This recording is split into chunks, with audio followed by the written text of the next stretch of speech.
Hello दोस्तों, और के लिए वाला कैसे हैं? उम्मीद करती हूँ आप सब अच्छे होंगे। देखो हम आए हैं आज माई की पूजा में। यहाँ पर सब सज गया है, सब औरतें अभी रंग लगा रही हैं। देख लो वहाँ पर सब लगा रही हैं। तैयार हो गया है। देख सकते हैं आप लोग सारे वीडियो में बने रहिए। अभी हम और आगे दिखाएंगे। सबसे पहले पूजा तो गौरी महारानी।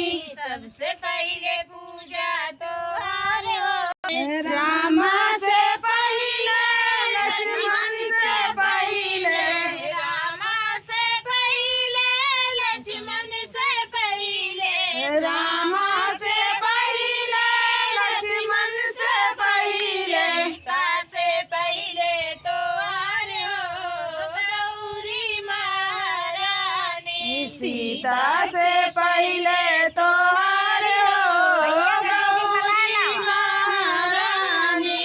सीता से पहले तो गौरी महारानी।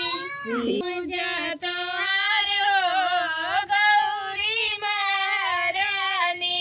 सबसे पहले पूजा तो गौरी महारानी। चंदा से पहले सूरज से पहले, चंदा से पहले सूरज से पहले, चंदा से पहले सूरज से पहले, चंदा से पहले सूरज से पहले, हरा से पहले तो गौरी महारानी। तारा से पहले तो गौरी महारानी। सबसे पहले पूजा तो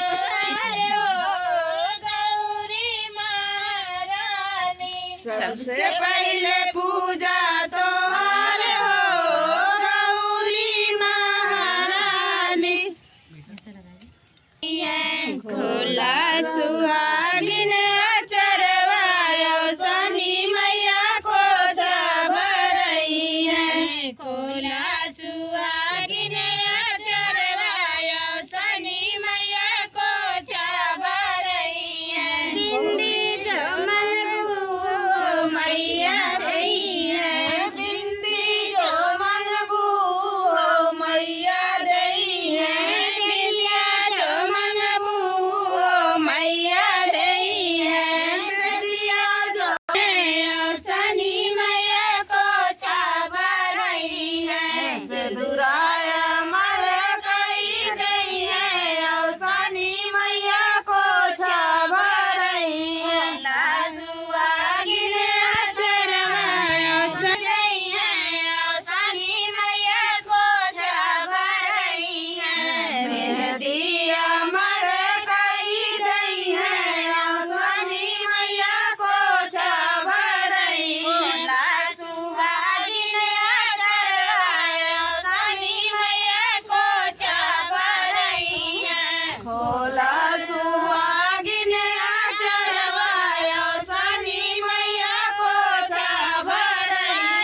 बिंदी ना मांगो मैया वेदिया ना मांगो से दूरा माँ से मांगो मांगना रते रहो माँ से मांगो मांगना या मर